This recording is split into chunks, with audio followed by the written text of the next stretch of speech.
lamentablemente en Costa Rica se ha venido una ola de estos casos espantosos. Yo vivo en un país en donde es algo tremendo lo que tenemos en nuestro país, pero en Costa Rica, de hecho, cuando mi hija viajó para allá, yo me sentí muy segura de que mi hija fuera de viaje allá. Ella quiso ir de viaje sola y yo estaba segura de que estaba en un país muy diferente al nuestro. Y ella se sabía también segura. Lamentablemente, pues no fue así. Primero, reconocer que es un feminicidio, porque el caso de mi hija no está considerado así, sino lo están considerando como un homicidio calificado. Son cosas que uno va lamentando en el camino, pues es el miedo también, ¿sí? De que alguien que fue capaz de quitarle la vida a una persona regrese nuevamente a la calle y luego poner en duda la capacidad de los jueces y de las leyes para conseguir algo justo, ¿no?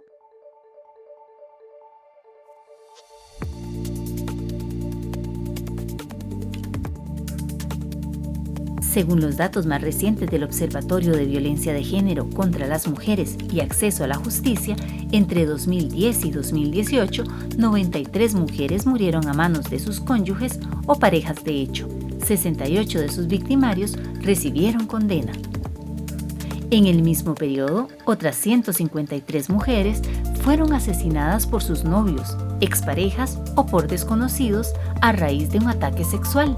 El observatorio no cuenta con registros sobre las sentencias recibidas por sus atacantes, pues esta forma de violencia de género no está tipificada en nuestra legislación y los casos se clasifican como homicidios simples o calificados. Creo que hay impunidad. La impunidad es justamente pues, que se cometa un delito, se cometa un acto que es injusto y que no pueda tener acceso a la justicia, ¿verdad? Queda impune, queda sin pena. No concuerdo con que haya impunidad en cuanto a femicidios, porque aquí es muy, muy diferente, por ejemplo, al resto de América Latina, en donde ni siquiera se investigan las muertes. Todos los casos de femicidio son investigados y la gran mayoría son incluso condenados. Hay una necesidad de fortalecer el tema de la investigación y la sanción.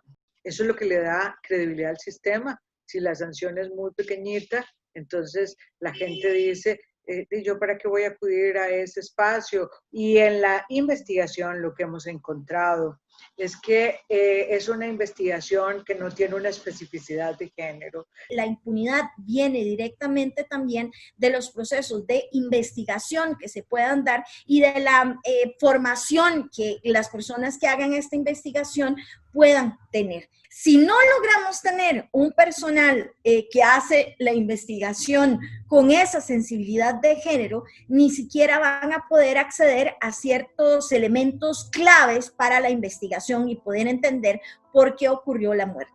Nunca vamos a tener acceso a la verdad y por lo tanto no vamos a poder tener acceso a la justicia. Nosotros hemos apuntado a la capacitación.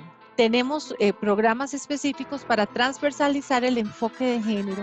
Lo que pasa es que resulta que cuando capacitamos tal vez al 100% de una fiscalía y OIJ, etcétera, en menos de un año ya va a haber una rotación quizás hasta de un 60% de ese personal.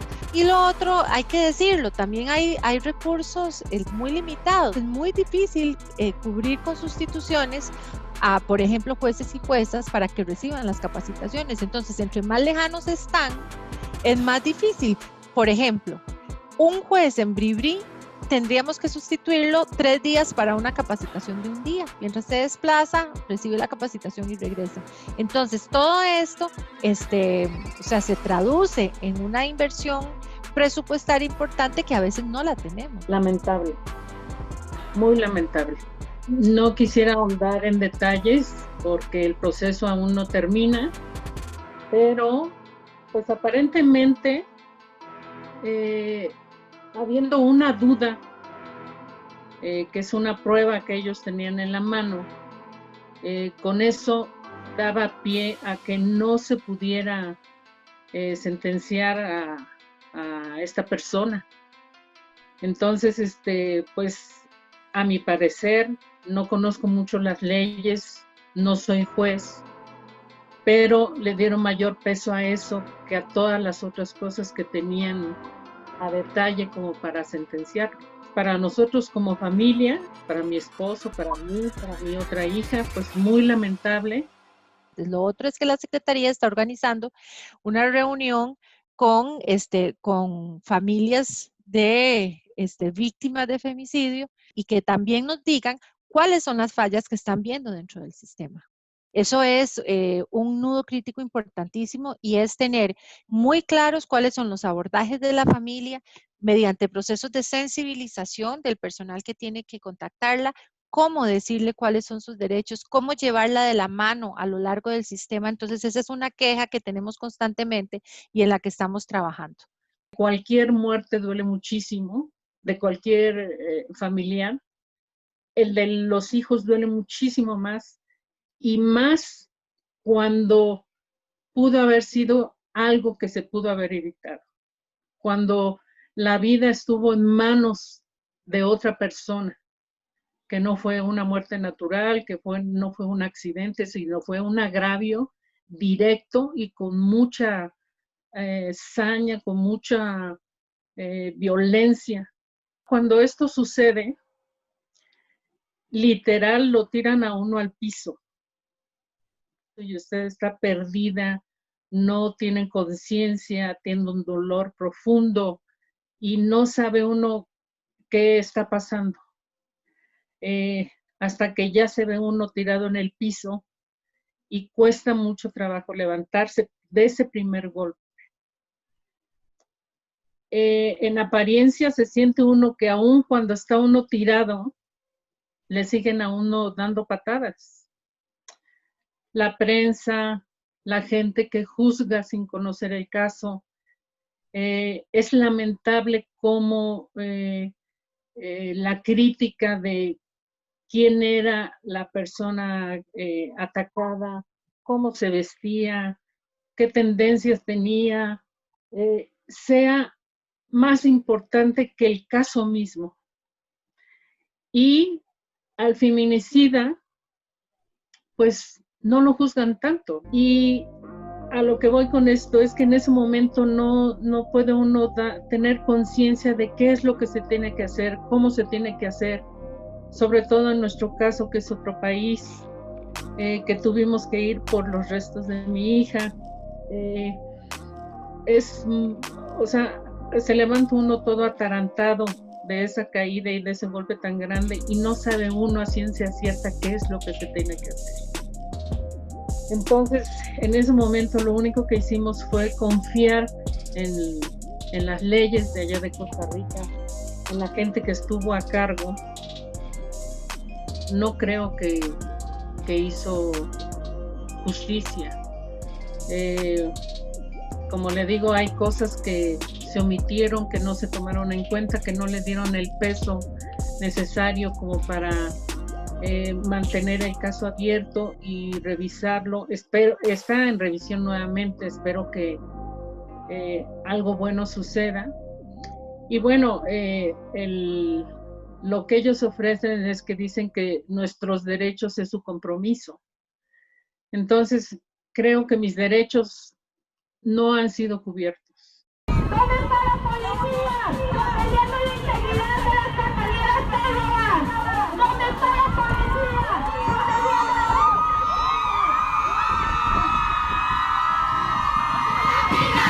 ¡Hola, policía! ¡Me cuidan mis amigas! ¡Hola, policía!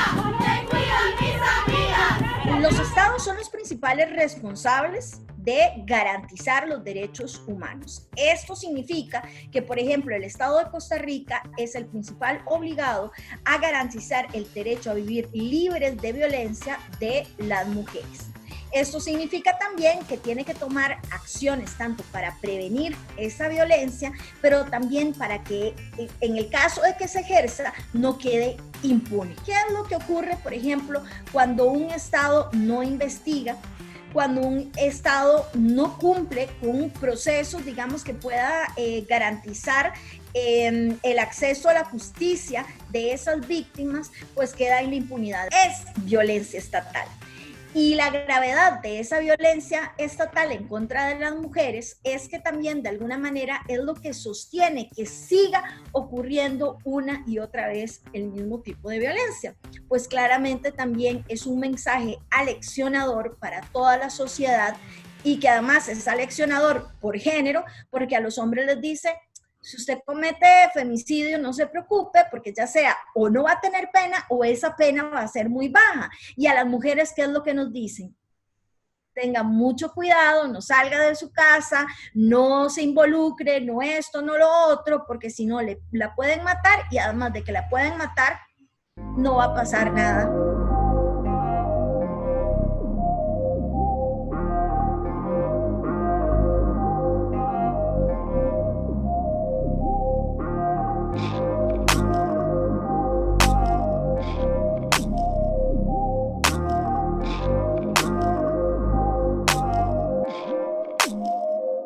En principio, sí hay un castigo para aquellos agentes de Estado que no cumplan con sus deberes. Desgraciadamente, hay un ámbito, digamos, de permisividad. Entonces, yo entiendo y respeto y también defiendo, digamos, la necesidad de una autonomía para los jueces y juezas, ¿verdad? No obstante, al final, independientemente del hecho de que cada caso es importante, también sería imperativo que el mismo sistema pueda analizar en su conjunto cuáles son las problemáticas que se están dando, digamos, a nivel, digamos, de esos procesos, para poder determinar si es falta de conocimiento, si es algún tipo de problemática, incluso, digamos, de accionar por parte de las víctimas, si tiene que ver más bien con el sistema en sí. A ver, la competencia está muy bien delimitada de qué es lo que puede hacer la inspección judicial. No puede chocar con el principio de independencia del juez y no se puede meter en estas otras cosas que tendrían que detectarse a través del ejercicio de un recurso. Esa es la única manera de sanear entonces algún tipo de actividad procesal defectuosa, etcétera. ¿Quién puede ejercer los recursos correspondientes? La víctima puede hacerlo, los familiares de la víctima de femicidio, pero generalmente no tiene el conocimiento legal para hacerlo. O sea, la gran mayoría no tiene ese conocimiento. Entonces necesitan de una representación legal. El gran problema es la carencia de un sistema que nos dé representación legal para las víctimas. Eso, por ejemplo, es un vacío legal que podríamos o tendríamos como país que trabajar, ¿verdad? Pero a nivel de Asamblea Legislativa.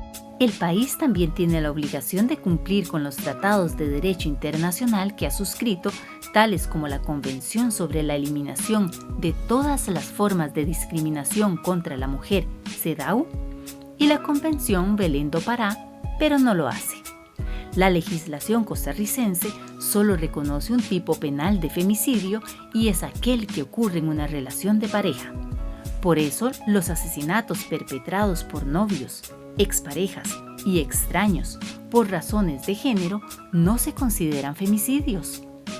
Y es así como en los últimos 8 años, solo 93 de las 246 muertes violentas de mujeres por el hecho de ser mujer han sido tipificadas como tales. Actualmente hay 3 proyectos de ley que buscan solventar esta situación.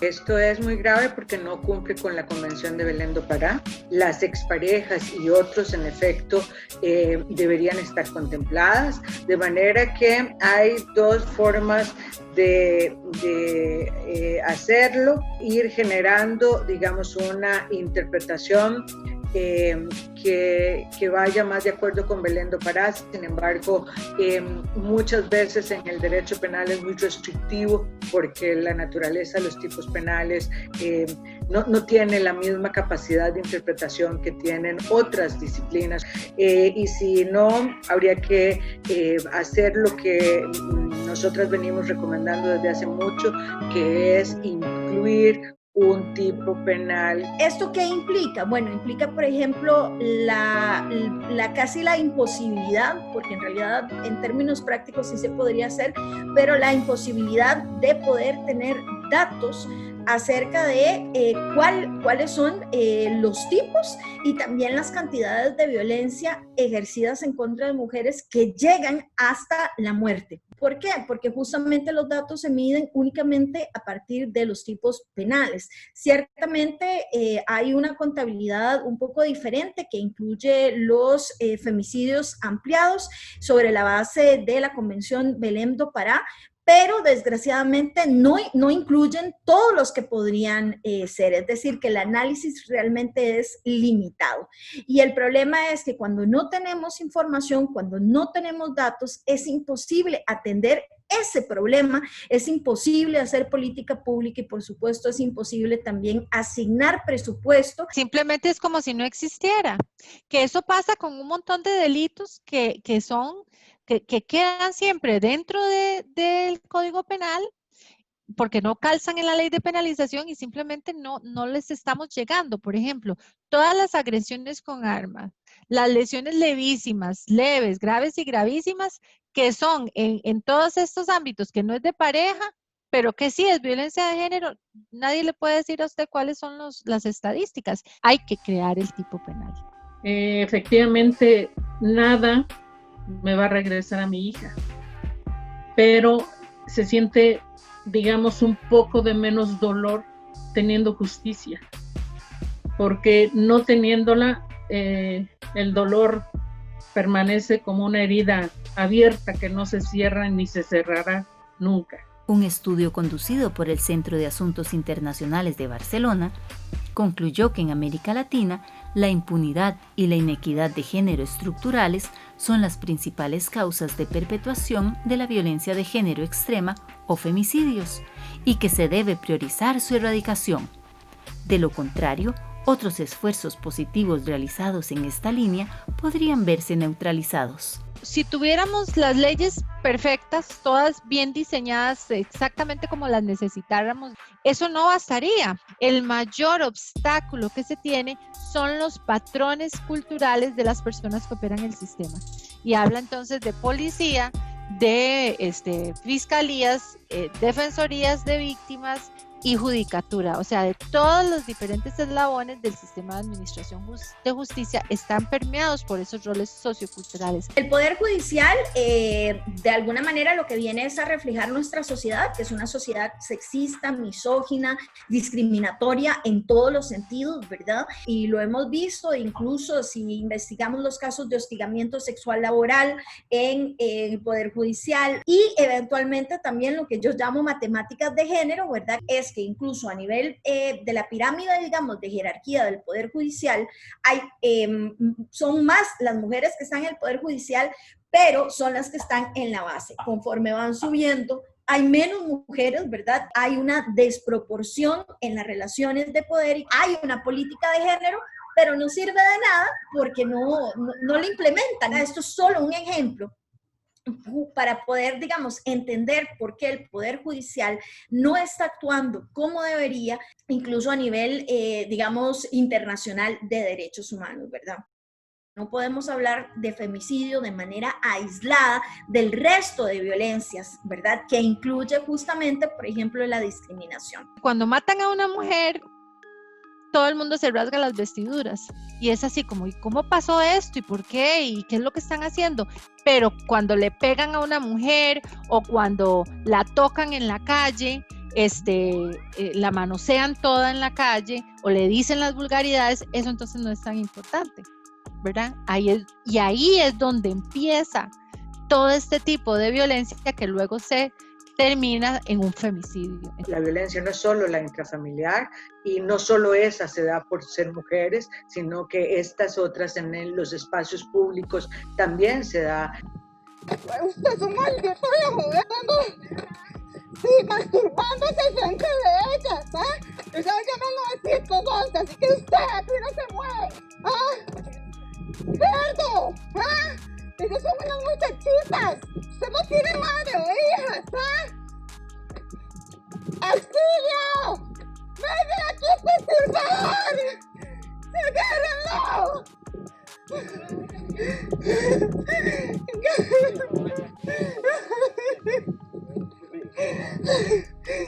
muy chiquita.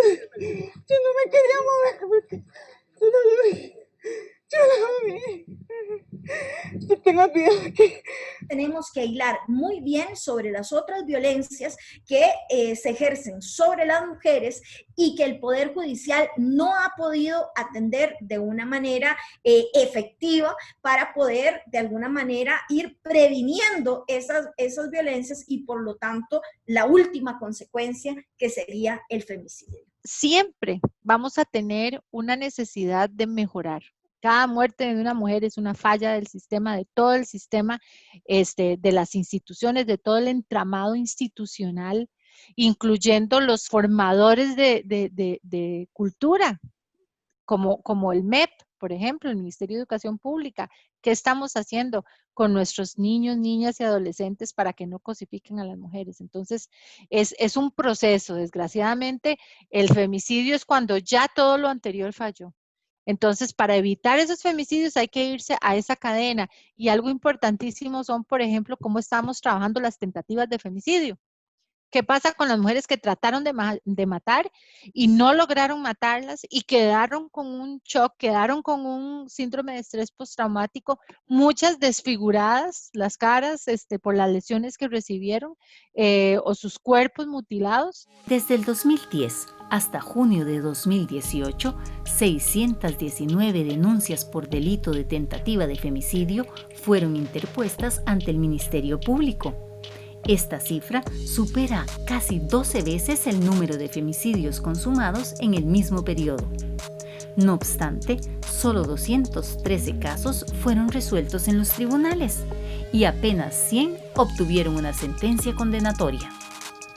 Cuando el mismo Poder Judicial indaga en los expedientes que consigue acceder, determina que había en todos los casos un historial de violencias físicas, patrimoniales, sexuales y psicológicas infringidas por el acusado. Lo más importante es un concepto que tiene Belén do Pará, que es la debida diligencia, y es hacer todas las acciones dirigidas para la persecución de un delito contemplando su especificidad.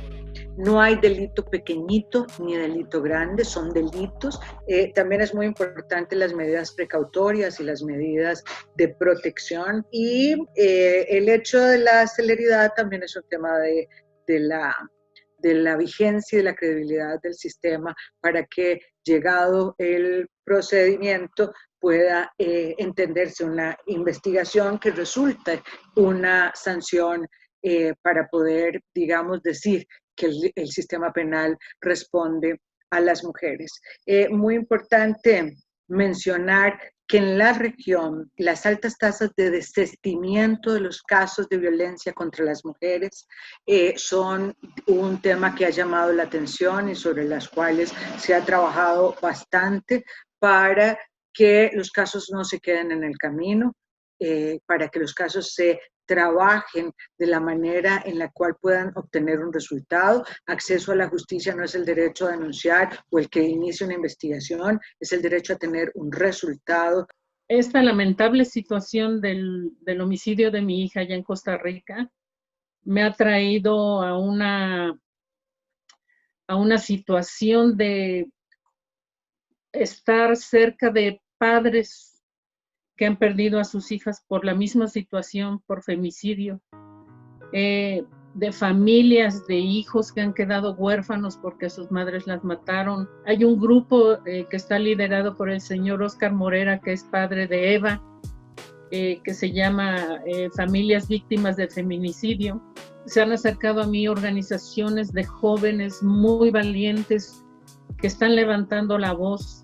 Hay otro movimiento que son Voces de la Mar, de Santa Teresa, y muchas organizaciones y muchos grupos que se están uniendo y tomando de la mano para lograr hacer algo y se logre de alguna manera justicia. Del 1 de enero al 30 de septiembre de 2020, 3 mujeres fueron asesinadas por parejas actuales y 7 por sus exparejas, novios o desconocidos solo por el hecho de ser mujeres. Otras 38 muertes violentas de mujeres están pendientes de ser clasificadas, es decir, a la espera de informes policiales, periciales o de revisión. El acceso a la justicia, contrario a lo que muchas personas pueden creer, no se logra solo en el Poder Judicial. O sea, para poder tener acceso a la justicia, tenemos que trabajar de manera articulada con otras instituciones, con instituciones que le dan otros servicios a las víctimas, ¿verdad? No quedarnos solo con el paradigma de que vamos a resolver el conflicto, que es lo que nos dice el Código Procesal Penal, que hay que ver cómo se resuelve ese conflicto. No vamos a lograrlo solamente con un abordaje jurídico. Que es importante porque es una forma en que la sociedad dice, hey, este hecho no lo queremos, este hecho nos parece que está mal. No obstante, la penalización en sí no resuelve una problemática que es social, cultural, que es jurídica, es decir, que se necesitan muchísimo más acciones de diversos tipos, desde educación formal e informal hasta la lucha, digamos, por roles, estereotipos de género en todo, ¿verdad? Pensemos, por ejemplo, en publicidad sexista, pensemos en una educación sexista, pensemos, por ejemplo, en todas las acciones en nuestros microcírculos, ¿verdad? ¿Qué estoy haciendo yo personalmente para cambiar justamente esa situación estructural de desigualdad que muchas veces puede derivar en feminicidio? Si yo soy vecina de una mujer que además yo sé que vive violencia frecuentemente y escucho gritos, escucho peleas, escucho golpes, ¿qué es lo que yo debería hacer? Inmediatamente llamar al 911. ¿Por qué pongo esto en relieve? Porque yo creo que definitivamente esas sí son de las cosas que están funcionando. El 911 está con personal entrenado para poder atender este tipo de situaciones, que además tienen también la posibilidad de enlazar con personas que sean especialistas, por ejemplo, del INAMU, ¿verdad? Para poder atender en las 24 horas del día, los 7 días de la semana, cualquier situación de violencia. Cualquier signo de violencia, cualquier amenaza, cualquier miedo, 911 inmediatamente. Llamaría también a los medios de comunicación a que tengan una profunda comprensión del rol que juegan como actores de procesos de socialización. Las víctimas no son las provocadoras, no tiene nada que ver cómo estaba vestida, no pueden responsabilizarse a las víctimas de los procesos que perpetran quienes hacen la violencia. Sean hombres o sean mujeres, sean amas de casa, obreros, jueces, abogados, sacerdotes, maestros, a cualquier ser humano tenga la capacidad de discernir entre lo bueno y lo malo, entre lo que se debe hacer y lo que no se debe hacer. Ese sería mi mensaje. Y pues en esto cabe cualquier persona, ¿no? Desde un juez en el momento de emitir un criterio, de emitir una sentencia, en base a eso y con las leyes que tiene en sus manos y con esa responsabilidad, emitir juicios para llegar a algo justo, para que puedan asegurarle a las mujeres y a cualquier persona, porque hombres también, que puedan caminar libres por la calle sin ningún temor, que los padres nos sintamos seguros de que los hijos salen y van a regresar sanos y salvos.